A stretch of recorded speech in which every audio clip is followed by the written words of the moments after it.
Jornal Jangadeiro. Debate. Olha, na última semana, o ex-ministro Sérgio Moro filiou-se ao partido Podemos, anunciou a sua pré-candidatura à presidência da República. No contexto da disputa presidencial de 2022, apoiadores de Moro têm apostado na candidatura do ex-ministro como uma alternativa à chamada terceira via, tendo em vista a polarização existente entre o presidente Lula do PT, o ex-presidente, e o atual Jair Bolsonaro sem partido. Para discutir esse assunto, a gente convidou para o debate desta semana o sociólogo e economista Clésio Arruda, o coordenador estadual do Movimento Brasil Livre, Matheus Linardi, a quem a gente agradece a presença nesse encontro, que possa realmente servir de clarificar ainda mais a cabeça dos nossos ouvintes e eleitores que estão confusos com toda essa onda de prévias, de ninguém sabe dos presidenciáveis. Bom dia para os senhores. Bom dia, bom dia. Bom dia, Donato. Opa, bom dia, ouvintes.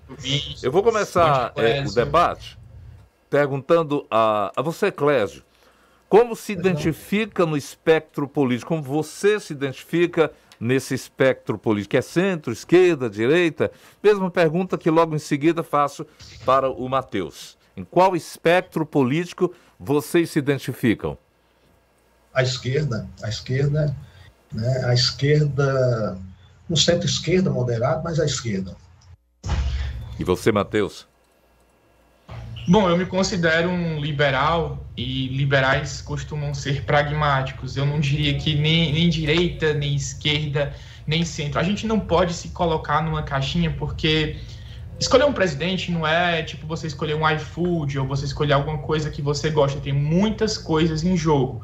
Então a gente tem sempre que priorizar o país. Então eu acho que esse debate de esquerda e direita é uma coisa que ficou muito século XVIII, sabe? Já não há espaço para esse debate no tempo que a gente vive. A gente não pode se fixar em ideologia, não pode ser escravo de ideologia. A nossa preocupação aqui é para situar vocês aos ouvintes, para saber, afinal de contas...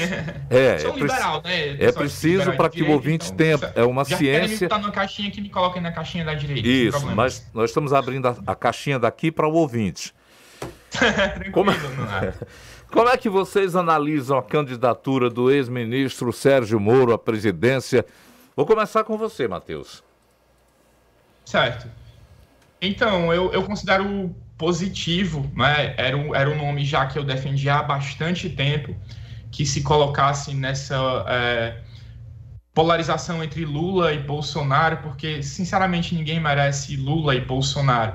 Nós já tivemos um governo Lula que muita gente considera um dos melhores presidentes do Brasil, mas as pessoas esquecem, Nonato, que todas as crises que nós estamos passando hoje foram gestadas exatamente no governo Lula. O problema com a inflação não começou hoje, né? O problema com a inflação começou quando a dívida externa ela aumentou além da capacidade de solvência do próprio país. Então, PAC 1, PAC 2, PAC 3 gerou muito emprego? Gerou. Mas o crescimento que o presidente Lula fez o Brasil passar não foi um crescimento sustentável. E esse problema ele foi agravado ainda mais pela presidente Dilma.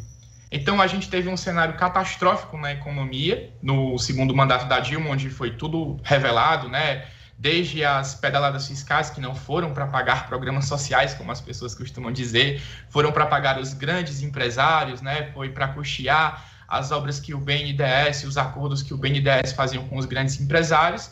E aí a gente tem o grande problema da inflação, que é a desvalorização da moeda. Quando você fala em inflação, as pessoas tendem a dizer que inflação é só subida de preço. Não, subida de preço é uma consequência da inflação. Inflação realmente é a desvalorização da moeda, porque tem muita moeda no mercado. E quando tem muita moeda no mercado, o seu real vale menos. Quando você está com dólar muito alto, você está mais pobre. Então, isso tudo foi gestado no governo Lula, piorado no governo Dilma, tentado ser consertado no governo Temer, e agora com Bolsonaro a gente está vendo que todas as bandeiras que ele defendeu, responsabilidade fiscal, reformas, a reestruturação do Estado, era tudo coisa de gogó, tudo coisa para atrair o posicionamento da centro-direita, que foi a centro-direita que elegeu o Bolsonaro. Bolsonaro teve 58 milhões de votos em 2018, não foi pela direita, foi pela centro-direita, foi pelas pessoas moderadas que acreditaram naquilo que ele estava vendendo lá. E quando ele rifou todos os discursos, principalmente o discurso anticorrupção, que foi o que fez o Moro sair do governo, né? O Moro viu que o Bolsonaro estava muito mais preocupado em proteger a sua própria família. E olha, querido ouvinte, você que está aí nos escutando e ainda defende o Bolsonaro, lá em 2018 o Bolsonaro disse, em alto e bom som, se o meu filho errou, que ele pague, eu vou ser o primeiro a pedir que ele seja punido. Mas quando foi 2019, tirou o COAF do Moro, não é? Fez acordo com o Supremo Tribunal Federal para blindar o filho, aliás, os filhos, porque, infelizmente, não é só um, está toda a família envolvida, né? Até a primeira-dama aí, existem indícios que ela também está envolvida nas negociatas do Bolsonaro. Então, eu vejo que o Moro, por ele ter colocado a quadrilha que assaltou o Estado brasileiro nos governos do PT na cadeia, por ele ter denunciado o governo do qual ele fazia parte, ele merece o máximo respeito por isso. Ele saiu, virou inimigo de todo mundo, virou comunista, virou esquerdista, e mesmo assim ele teve a coerência de não ficar naquele governo, denunciar aquele governo, colocou um alvo gigante nas costas, e agora ele está surgindo aí como a esperança dos brasileiros que se sentem traídos pelo Bolsonaro. Eu vejo isso como muito positivo, Nonato. Professor Clésio Arruda, a sua visão sobre a candidatura Moro nessa disputa, onde a polarização é evidenciada pelos nomes Bolsonaro-Lula, é um nome realmente que vem alterar um pouco a chamada terceira via? Bom dia a todos, né? Bom dia. Prazer estar de volta ao programa. Espero que breve aí junto com vocês, pessoalmente, né? Nonato, prazer estar conversando aqui com o Matheus. A candidatura Moro, ela ainda vem no lastro, né, ainda do antissistema. Né? E um antissistema que não é nacional, não é brasileiro. Né? Isso é um movimento, a gente pode colocar aí, o Trump é resultado disso, né, e que já falhou. O próprio Macron, né, é também uma candidatura que a França colocada. Macron é um burocrata, né, do Ministério da Economia que ascende na política, se afasta para depois voltar, né, assim, também como se colocando como aquele que eu não tenho nada a ver com isto, né? Na verdade, a crise política, econômica, ela não é local, ela é geral. Né? Aqueles que têm um pouquinho de memória, né, se recordam que antes da pandemia a França vivia momentos de convulsões sociais, de movimentos nas ruas que se alastrou por um ano. Outro movimento que a gente também assistiu recentemente nos Estados Unidos em função de questões racistas, mas é um movimento político, né, que varreu os Estados Unidos de lado a lado, de oeste a leste. Né? Aqui também na América do Sul nós tivemos no Chile grandes movimentações políticas, ainda não se conteram, ainda estamos, né, com uma certa efervescência. Então há um incômodo, né, um incômodo político, econômico, que vai muito além, né, do que a gente tem discutido aqui no Tupiniquim, né? Então, eu diria que a candidatura Moro, né, ela vem ainda nesse lastro. É uma candidatura que, na verdade, primeiro disputa com o Bolsonaro, porque é herdeiro disto, né? O Bolsonaro vem também emerge politicamente como esse não sou política, né? Embora uma grande fraude, né? Porque sempre foi. E é uma nova aposta. Agora, primeiro tem o seguinte, a gente tem que pensar a candidatura do Moro em 3 etapas, né? Primeira etapa é de se viabilizar, quer dizer, chegar a ser um candidato viável. Aí é que entra a grande questão, porque se tornar viável é reduzir a votação, a intenção de voto do Bolsonaro. Né? Então, você pode ter aí, nesse primeiro momento, uma queda dos dois. Enquanto a tendência à esquerda, ela está aí consolidada, né? Quer dizer, já é garantido aí o segundo turno, a não ser que haja uma grande hecatombe, né? Mas o segundo turno já está garantido, e essa disputa aqui na verdade, a disputa de quem vai para esse segundo turno. Quer dizer, há uma probabilidade, né, de que essa disputa aí dentro da direita, a gente ainda não trouxe aqui o PSDB, eu acho que vale a pena trazer para a discussão, né, com a consolidação da candidatura do PSDB, Então, é uma direita, digamos assim, mais racional, né? E que pode atrair o apoio do capital. Então, nesse sentido, ainda nesse primeiro momento, a candidatura Moro ainda é algo de uma aposta, né, que poderá tanto garantir uma eleição de Lula já no primeiro turno, né, como pode aí dar um grande passo e se viabilizar aí para o segundo turno, mas ainda estamos nesse momento, certo? Você citou uma coisa interessante, da possibilidade de uma divisão maior de votos, os votos que estariam sendo concedidos a Bolsonaro, indo para a candidatura Moro, pudessem cada vez mais diminuir a expectativa da presença de Bolsonaro no segundo turno, não é isso? Perfeito. Na minha aposta, primeiro o Moro precisa viabilizar a tal ponto de ultrapassar o Bolsonaro. Nesse primeiro momento ele está, porque do centro-esquerda ele não tira votos, né? A candidatura do PDT, a candidatura do Ciro, né, que tudo indica que tende a minguar cada vez mais, e aí os votos do Ciro são meio indefinidos, né, porque o Ciro, a PDT a gente pode se colocar aí meio à direita do PT, né, enquanto o PSOL estaria à esquerda do PT, então esse está à direita do PT levaria alguns votos para o Moro, isso é possível, né, mas outros devem migrar para a candidatura Lula. Então, a saída no cenário do Ciro Gomes não causaria, digamos, uma grande desacomodação naquilo que a gente se encontra hoje, né, nesse cenário. Vamos lá, deixa eu perguntar aqui ao Matheus, em relação, por exemplo, você considera que vai manifestar apoio, o seu partido vai manifestar apoio a Sérgio Moro, o MBL? Então, Nonato, o MBL ele não é um partido, não, né? Ele é um movimento social político. Deixa eu corrigir. Não, é um movimento. Tranquilo. Pois é. E organizamos agora um congresso nacional lá em São Paulo, onde eu estive presente, onde o Moro foi a grande atração. E lá você teve 2.600 pessoas gritando, ensandecidas, animadas com as sinalizações que o Moro fazia, né, nos discursos e está fazendo nos discursos. Está mais do que sacramentado esse apoio do MBL ao Moro, porque o Moro ele não é a terceira via. O Moro ele é a única via.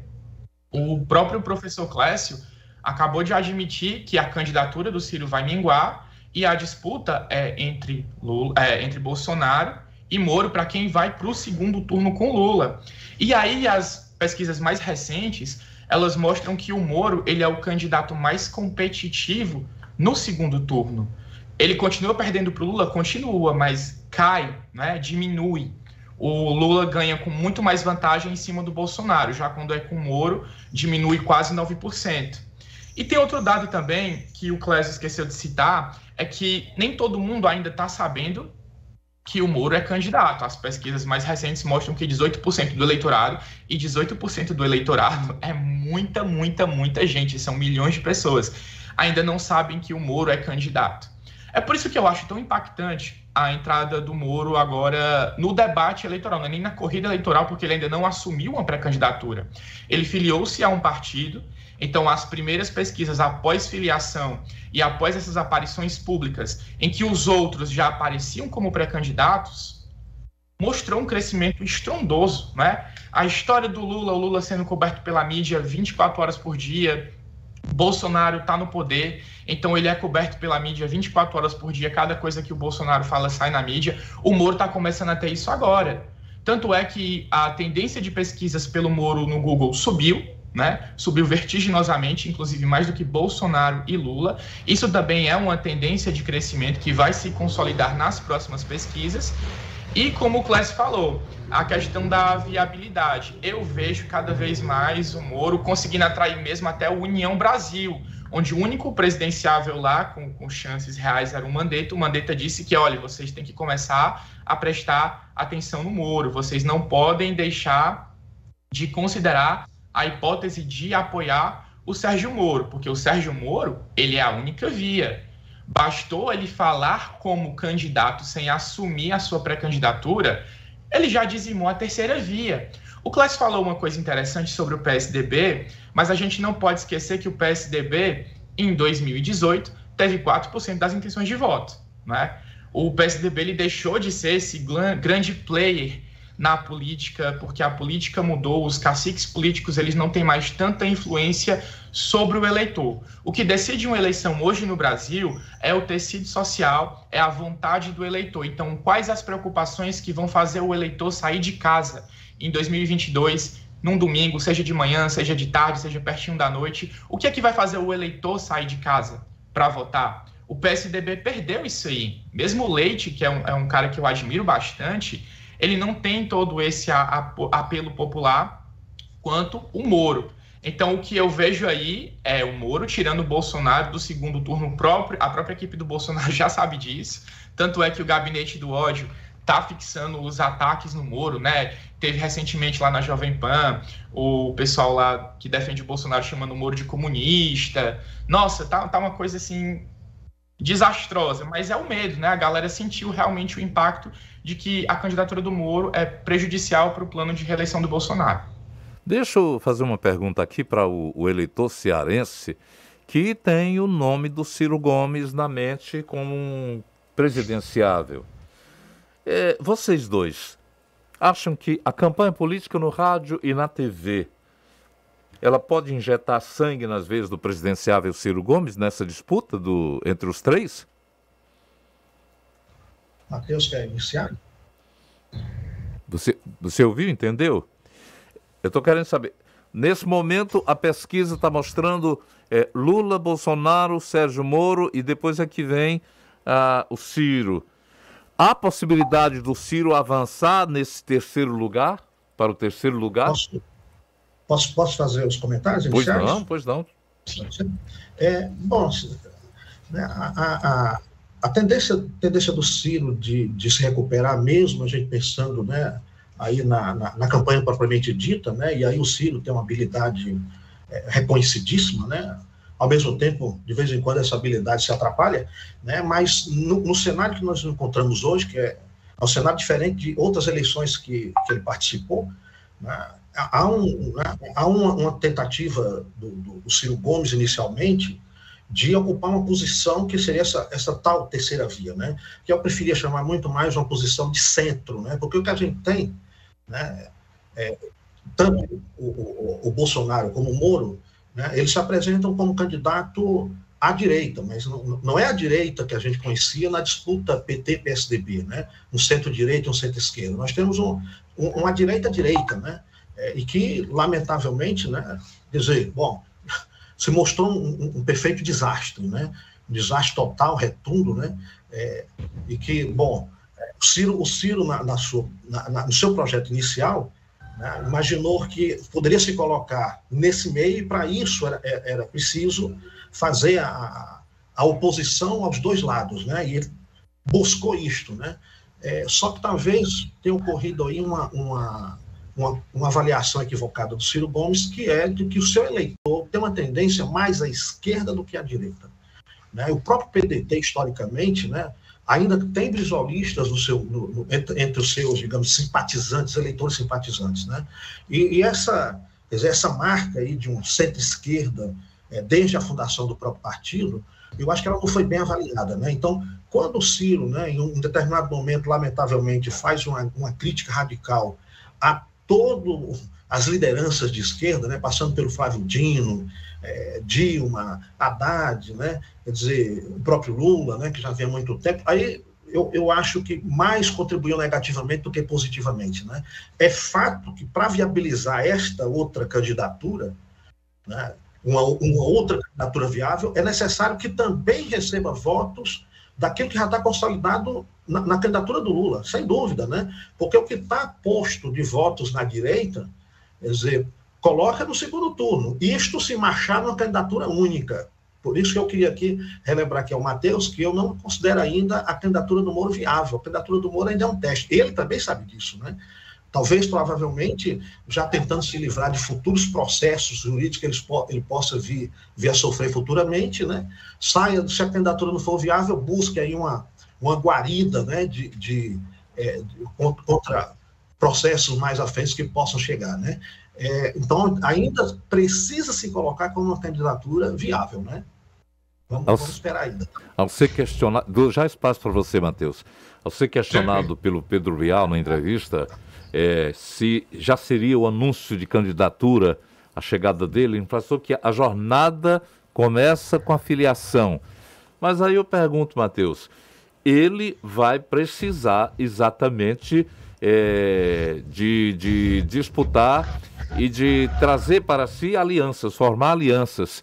Como é que seriam essas alianças que o Moro atenderia à candidatura dele?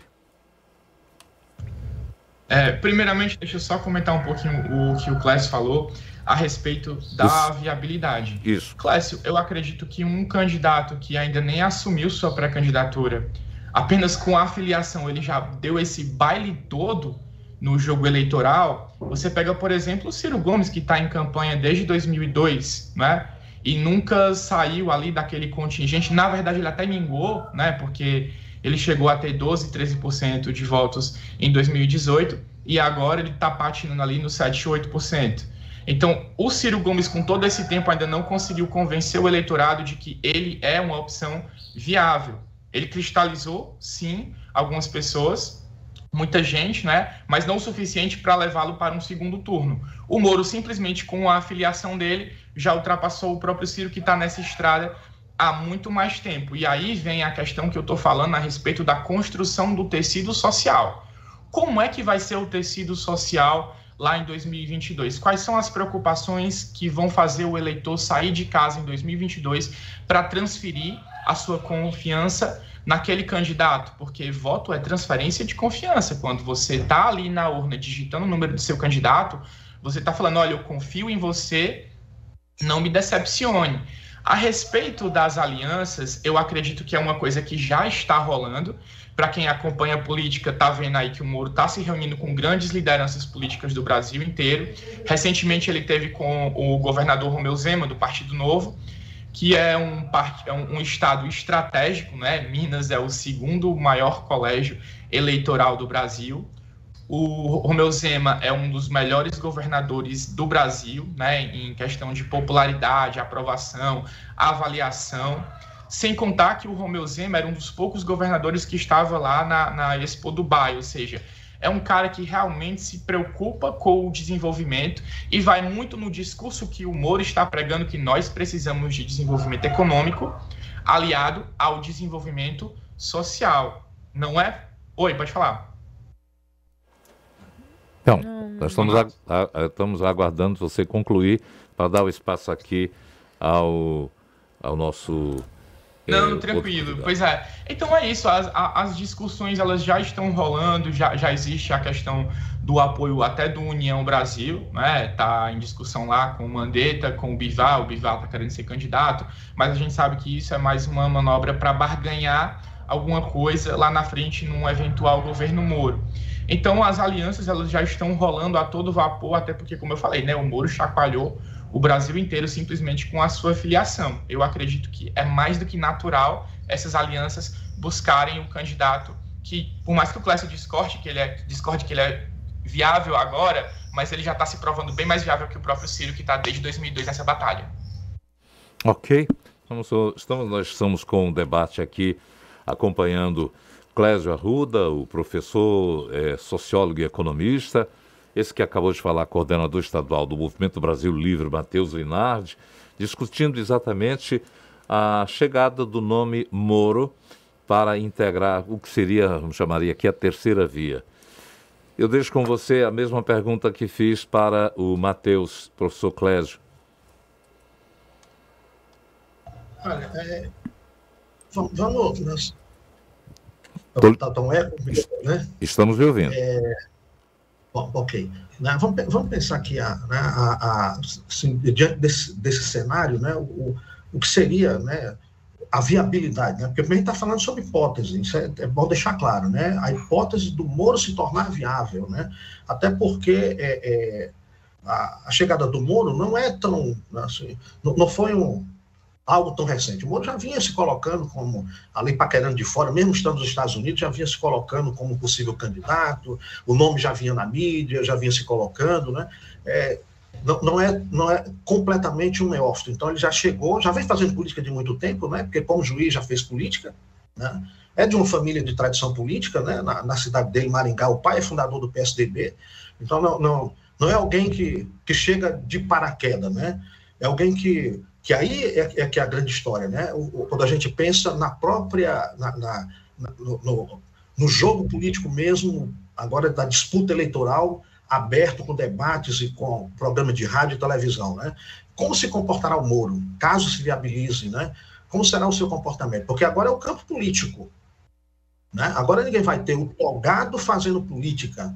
Agora nós vamos ter o indivíduo na política disputando política. E aí, só trazendo aqui uma questão que o Matheus coloca, né? Ele faz referência ao tecido social, que a gente pode pensar como uma rede construída de relações sociais, que é isso que constrói esse tecido, mediado pelas instituições, dentre as quais a gente tem, por exemplo, as organizações empresariais, o sistema de educação, as famílias e tal. E quando a gente olha para essa sociedade hoje como um todo, economicamente a gente retroagiu, num prazo muito curto, a um processo de desindustrialização que chegamos aí, já estamos batendo os anos 70, 80. Quer dizer, é um grande desastre econômico, né?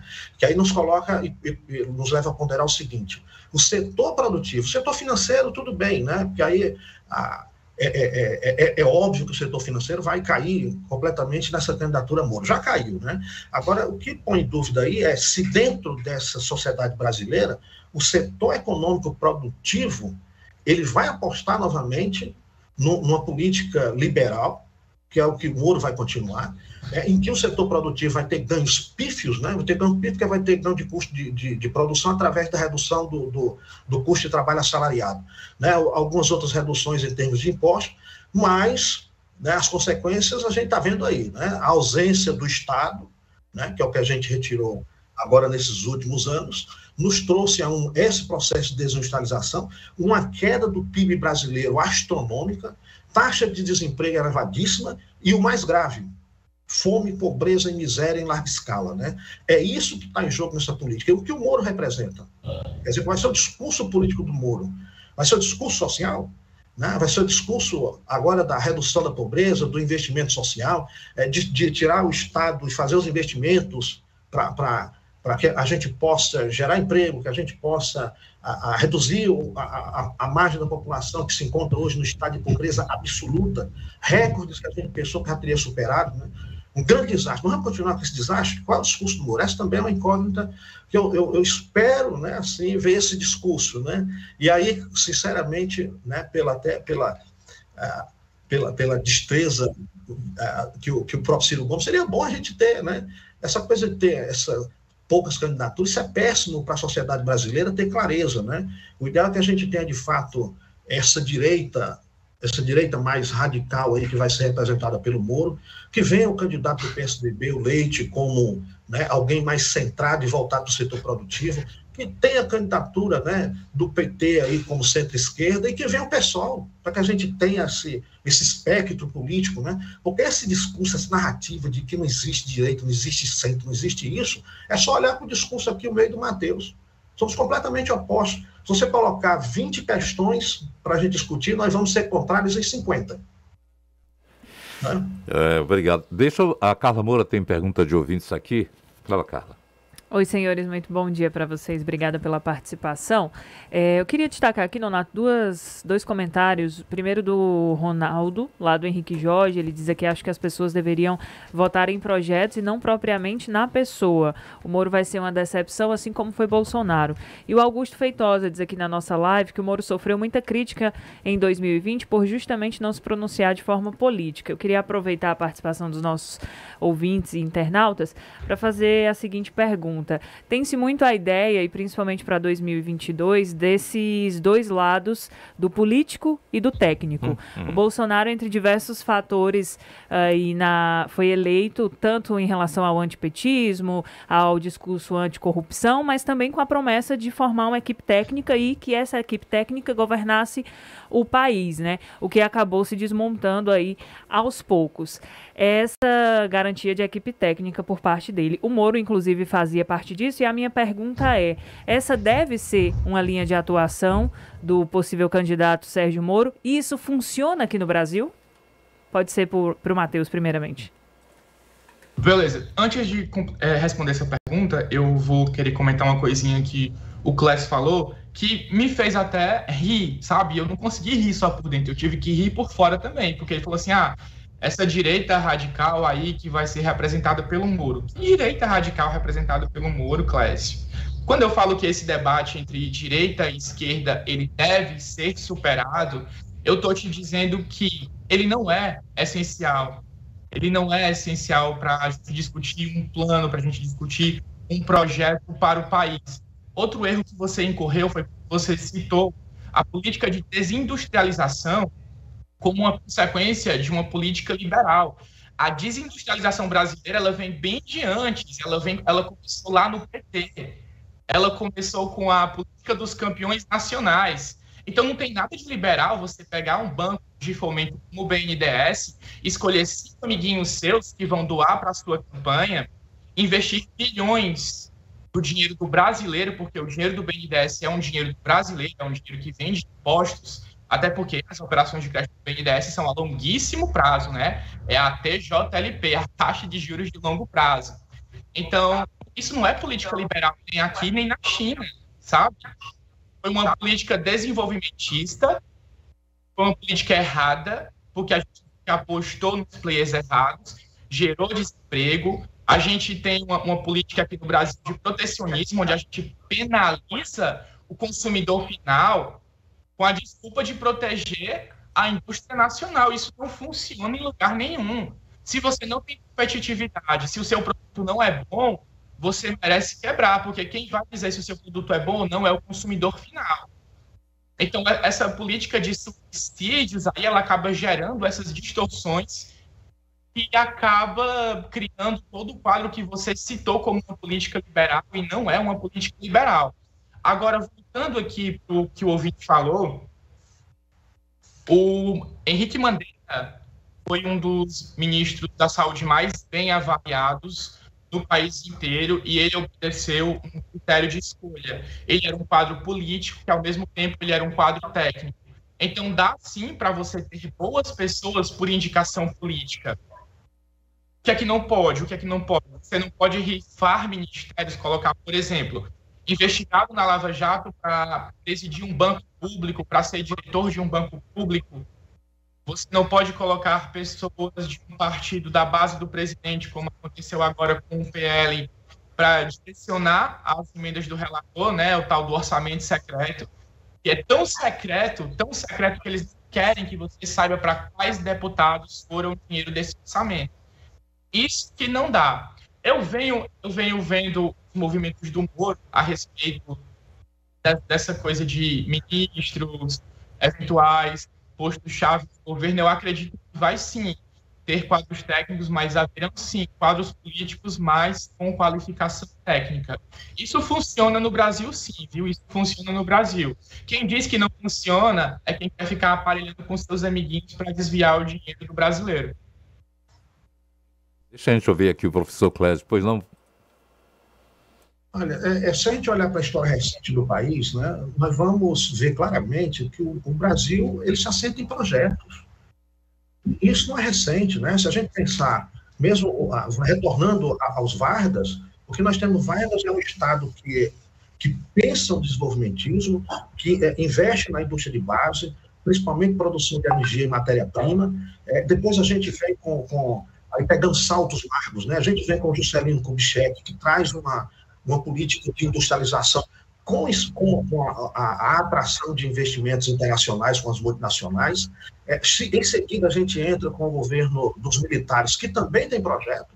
Podemos ter divergência no campo político na democracia. Esse é um governo que criou uma base de produção de energia hidrelétrica, melhorou a infraestrutura do país de estradas, né? Depois a gente vem na abertura, tivemos aí um período meio confuso politicamente na passagem até terminar o governo Collor, mas o governo Tucano é um governo com projeto.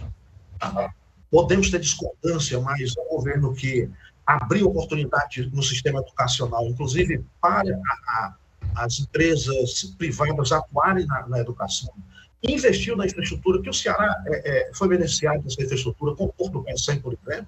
Os projetos, né, de duplicação de estradas, de vias, hidrovias, né, isso remete para o PSDB, que quando a gente migra, né, para o governo posterior, a gente chega na era petista, né, é um governo que não nega os investimentos anteriores, que retoma principalmente com o programa de aceleração de parte do investimento público-privado, né? Tivemos aí enormes investimentos no país como um todo, um foco mais no social do que o PSDB, portanto, abriu mais oportunidade no sistema educacional, com a abertura de vagas no ensino público, né?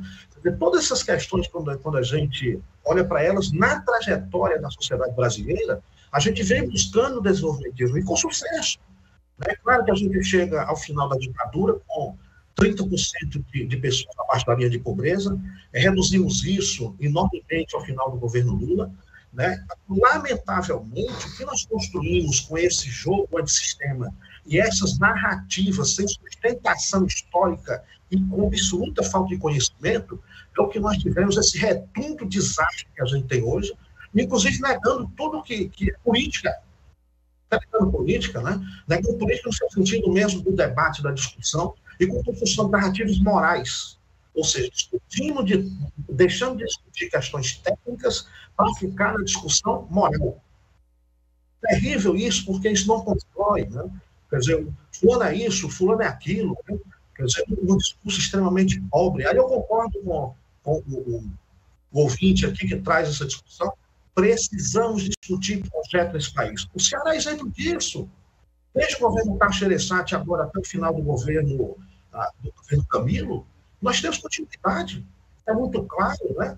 Nós tivemos primeiro investimento na industrialização, depois tivemos investimento no serviço, atração de turismo para o estado do Ceará.